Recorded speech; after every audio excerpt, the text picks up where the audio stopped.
Welcome to Kaist Indonesia! Woo! So hi everyone, my name is Edwin. And I am Stella.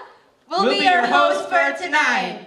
So first of all, we would like to say thank you to everyone for coming, for lending us your time in this busy week. And we want to give our special thanks to Professor Chong Yun-suk from ITTP department. Thanks for coming. Give her a round of applause, please. Alright, so what you guys saw just now was a show of our traditional music instruments and also our national and traditional songs. So tonight, we're going to show you guys a part of the vast Indonesian culture through performances, also through games, and also presentation. And also later on, you guys will get the chance to directly experience Indonesian traditional musical instrument. So stay tuned for that. And the best part is we'll be giving away gifts.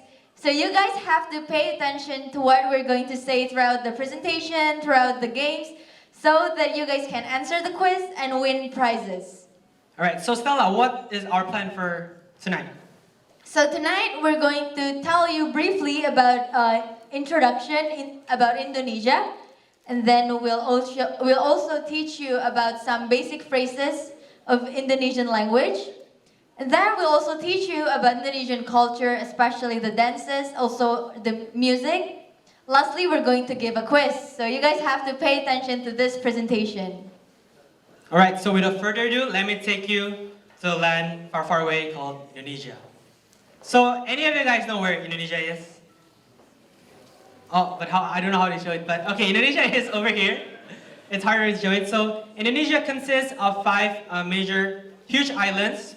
From the west to the east is Sumatra, Java, Kalimantan, or the whole island is called Borneo, Sulawesi, and Papua.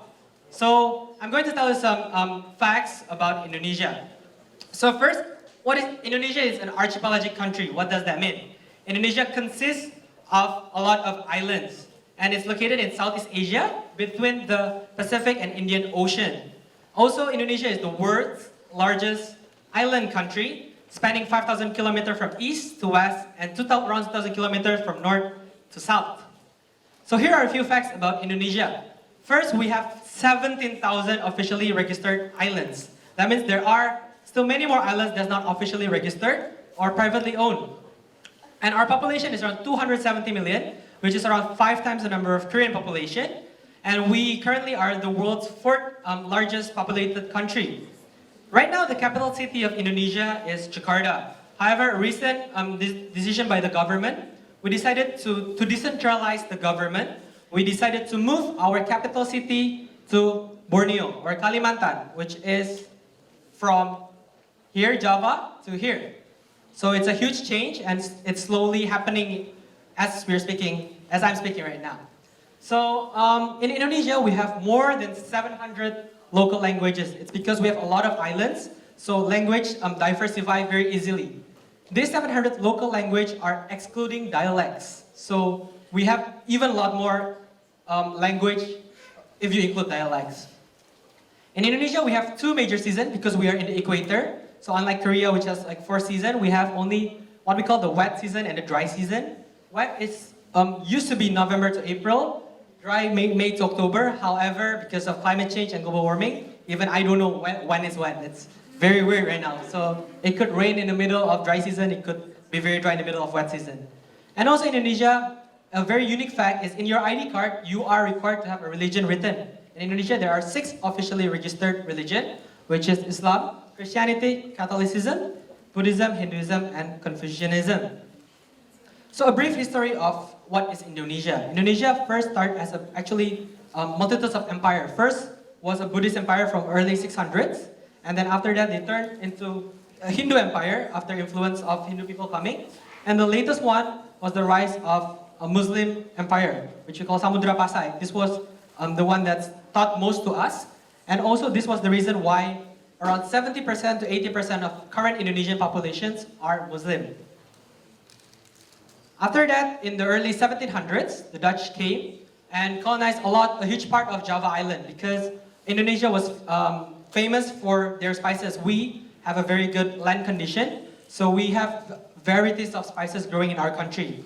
After that, in early 1940s, the Japanese came. For 3 years, they colonized us, and we, like most other Asian countries, declared our independence after the end of World War II, which is in 1945. Our independence date is 2 days exactly after Korea's independence day. So Korea is August 15, ours is August 17 on the same year.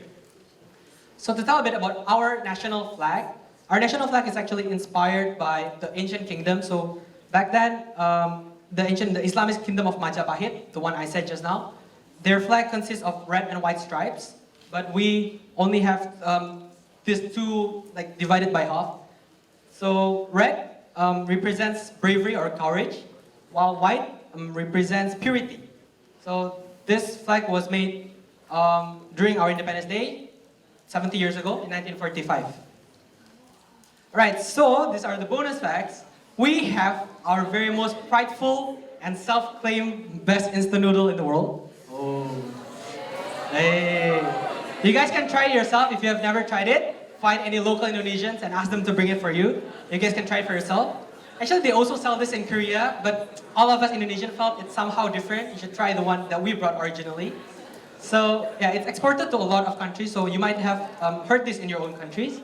And also the second one, we also have one of the world's most expensive coffee, which is, we call kopi luwak. It's civet coffee.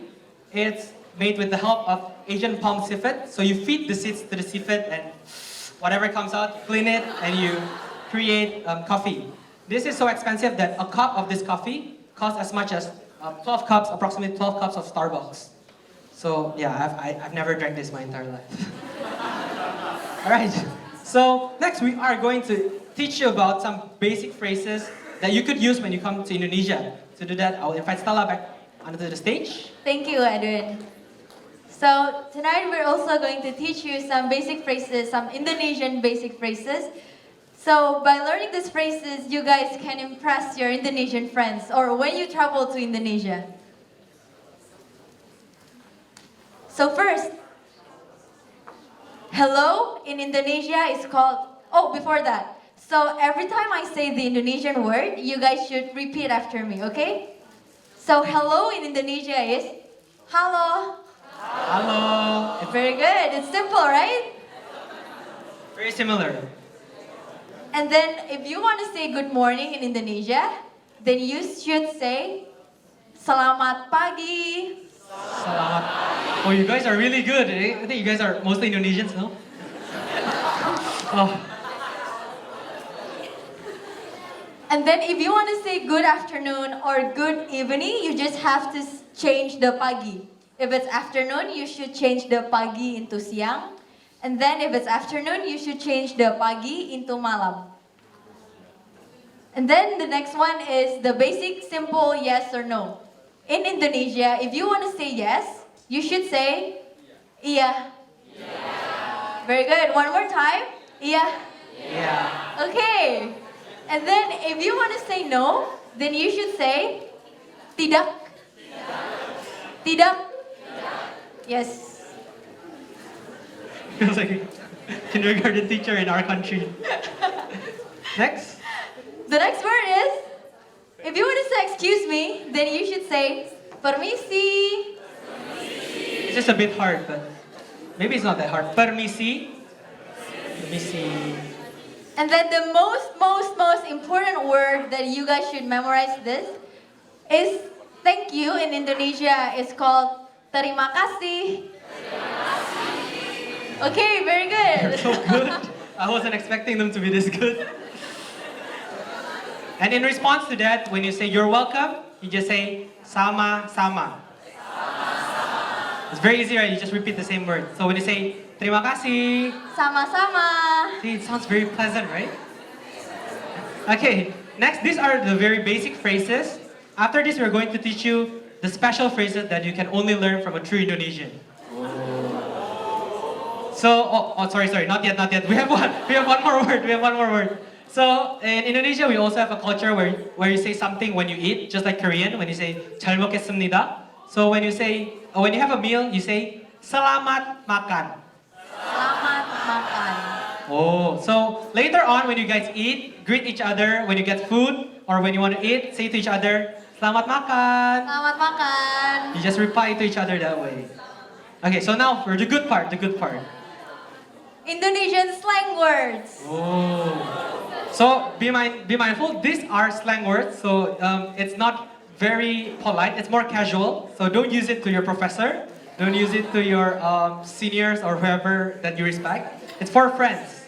It's not impolite, but you can use it to your friends. So the first Indonesian word that we're going to teach you is woi. Woi. So actually, woi has two meanings. The first meaning is to call your friend. And then the second one is to show that you're annoyed. It's very opposite, right? It's very confusing. But we will show you an example. Okay. Woi, lihat deh. Oh, look at this. I Pretend just this drew is a phone. picture. Pretend this is a phone. Oh, you just drew this picture? Oh, it's so ugly. I'll upload this to our Indonesian group. Woi. So the same word could be used very differently depending on how you express it. Boy is just used to call boy to just call your friend, but when you shout it out or look annoyed, it becomes an expression of annoyance. Yes. So next, it's a word that's commonly used to. It actually has a very simple meaning when you say it simply. So when your friends did something wrong and you told them already, you want to say, "See, I told you." You just say, "Nah kan." Nah kan. However, if you say this with full of intensity and full of strength, it changes meaning. It became, I've told you all the possibilities that could happen, and you still choose to do all the dumb stuff that you did, and now look at yourself suffering from all the consequences that you took, knowing all that. So how you say that is like, nah, kan. So it's just, the longer it is, the more stress it, the more it represents this meaning. So it really depends on how long you say the word. The shorter, the longer it is, then it means that you're more annoyed.